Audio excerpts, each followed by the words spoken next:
Light rail was a mess from the beginning. I hold former Governor Ventura partly responsible.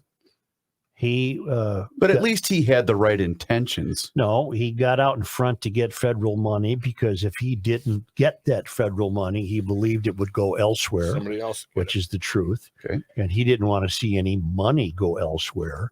He thought that money should come to Minnesota, and the freeways would be empty for him to drive without hassle.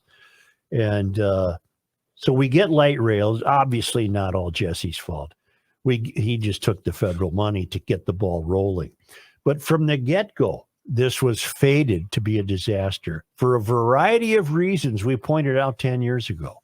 A, the way we developed here in the Midwest, Minneapolis and St. Paul, is we were spread out, which is why you now have this hectoring political class clamoring for sustainable urban density. You're trying to stop the cart. Go find the horse and put it back in front of the cart. We aren't dense.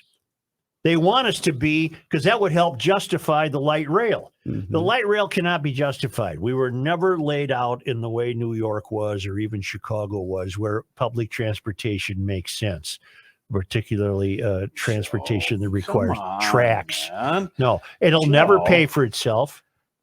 It's terribly costly.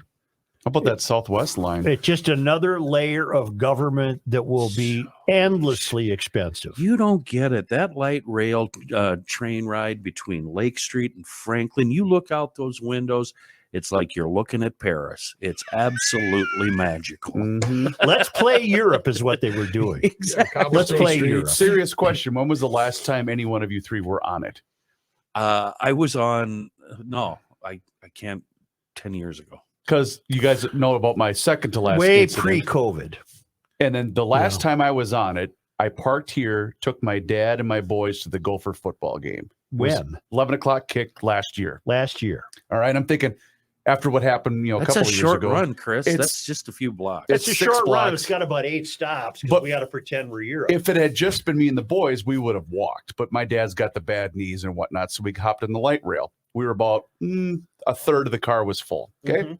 I'm sitting down with my 2 boys. There is a guy in the back, 3 rows behind us, staring at all 4 of us, tweaking out of his mind. I know the look. I'm not stupid. Mhm. And I'm thinking, if this, moves, I got to spring into action. Because Right. all he did was he was jittery and doing this the whole time. Mhm. And I'm thinking, are you kidding me? I can't even take my kids to a bleeping football game 6 blocks from where I work. Nope. That guy probably didn't even see you. He was Probably, tweaking so hard. probably.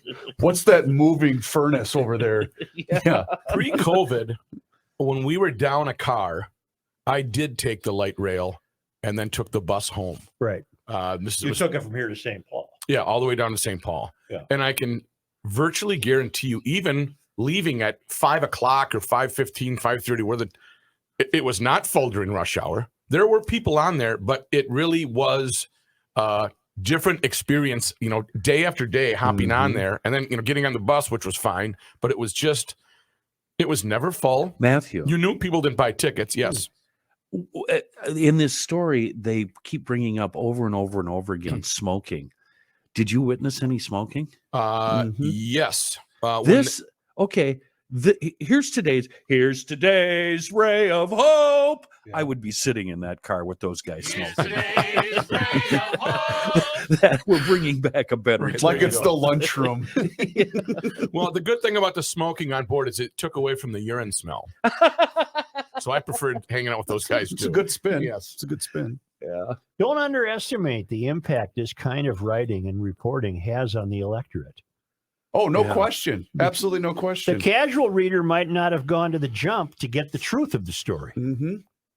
because the front page was all perception. But we have to keep liberal policy intact, Joe. So That's how we're moving forward, Such, Minnesota. It's the same kind of perception reality conundrum that they have with downtown Minneapolis.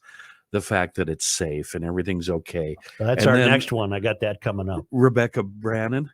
I have that. And Okay, good, because that's exactly where I was going. so we Close- finished 2 of the dust ups.